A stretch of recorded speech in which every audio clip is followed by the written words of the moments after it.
Jyotikan web TV देख रहे दर्शकों को हमारा नमस्कार। आज हरियाणा के 3 बार मुख्यमंत्री रहे भजन लाल की पुण्यतिथि पर आप देख रहे हैं ज्योतिकन की विशेष पेशकश। हरियाणा की राजनीति के मंजे हुए खिलाड़ी और राजनीति के चनक्या कहे जाने वाले स्वर्गीय चौधरी भजन लाल की आज 9वीं पुण्यतिथि है।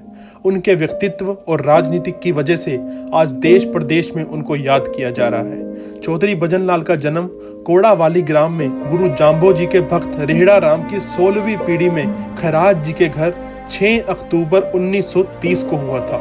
चौधरी भजन लाल के पिता खेती का काम करते थे और उन्होंने 5वीं तक की पढ़ाई की हुई थी।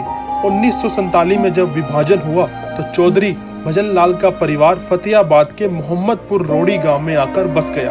विभाजन की त्रासदी झेलते हुए अवस्था में ही कपड़ों का भजन लाल ने व्यापार शुरू किया था। कुछ समय तक कपड़े का व्यापार करने के बाद अपने स्वभाव की वजह से लोगों की वह पसंद बन गए। 1968 में वह राजनीति में कूद पड़े थे और यहीं से उन्होंने अपनी राजनीतिक करियर की शुरुआत की। चौधरी भजन लाल हरियाणा पर 11 साल 9 महीने और 22 दिन तक राज कर चुके हैं। उनके परिवार से 1968 से लेकर 2014 तक लोकसभा के 7 चुनाव, विधानसभा के 21 चुनाव और राज्यसभा का 1 चुनाव लड़ा है।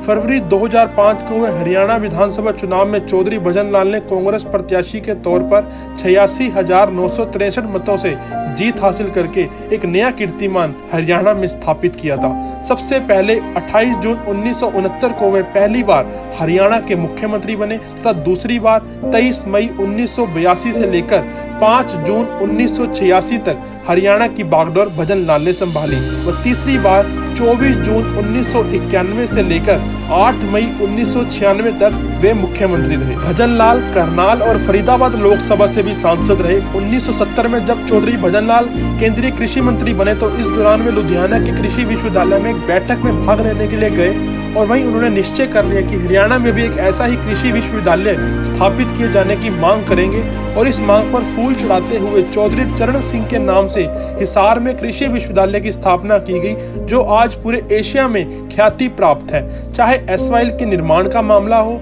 या फिर प्रदेश की राजधानी चंडीगढ़ को पंजाब को सौंपने का फैसला, प्रदेश के हितों से जुड़े अहम मसले पर चौधरी भजन लाल ने हरियाणा की वकालत पूरे दमदार तरीके से की। प्रदेश की प्यासी जनता की समस्या को दूर करने के लिए 9 अप्रैल 1982 को तत्कालीन प्रधानमंत्री इंदिरा गांधी से कपूरी गांव में कस्सी चलवाकर एसवाईएल की खुदाई का कार्य शुरू करवाना उनकी दूरदर्शिता थी। एसवाईएल का निर्माण का 98% कार्य अपने कार्यकाल में पूरा करवाकर तथा अदालतों में दमदार तरीके से हरियाणा की पैरवी कर उन्होंने इस मसले पर पूरी संजीदगी दिखाई। अगर भजन लाल के निजी जीवन की बात करें तो उनकी शादी जसमा देवी से हुई थी, जिनसे उनके 2 बेटे हुए, चंद्रमोहन बिश्नोई और कुलदीप बिश्नोई, और एक बेटी रोशनी हुई। भजन लाल के दोनों पुत्र राजनीति में सक्रिय हैं। चंद्रमोहन बिश्नोई हरियाणा के उप मुख्यमंत्री रह चुके हैं और कांग्रेस के हरियाणा के वरिष्ठ नेता हैं, और कुलदीप बिश्नोई आदमपुर विधानसभा से कांग्रेस विधायक हैं। आया राम गया राम के जनक भजन लाल की जितनी तारीफ की जाए वह कम है। उन्होंने अपनी राजनीति में काबिलियत का लोहा पूरे देश में मनवाया था। 9 बार कोई विधायक बने तो यह बहुत बड़ी बात है। आज भी सियासत की नब्ज पहचानने के मामले में भजन जैसा शायद ही कोई दूसरा नेता पूरे देश में होगा। आज भी जब राजनीति की बात होती है तो राजनीति में पीएचडी भजन लाल को पूरे देश में याद किया जाता है। भजन लाल की 9वीं पुण्यतिथि पर ज्योतिकन वेब टीवी उन्हें शत शत नमन करता है और आगे भी हम भारत के राजनीतिज्ञों की ऐसे ही जीवनी आपको बताते रहेंगे। हमारे चैनल से जुड़े रहें और हमारे फेसबुक पेज को लाइक करें, फॉलो करें और यूट्यूब पर भी हमें सब्सक्राइब करें और बेल आइकन दबाना ना भूलें ताकि ताज़ा अपडेट्स आप तक पहुँचते रहें।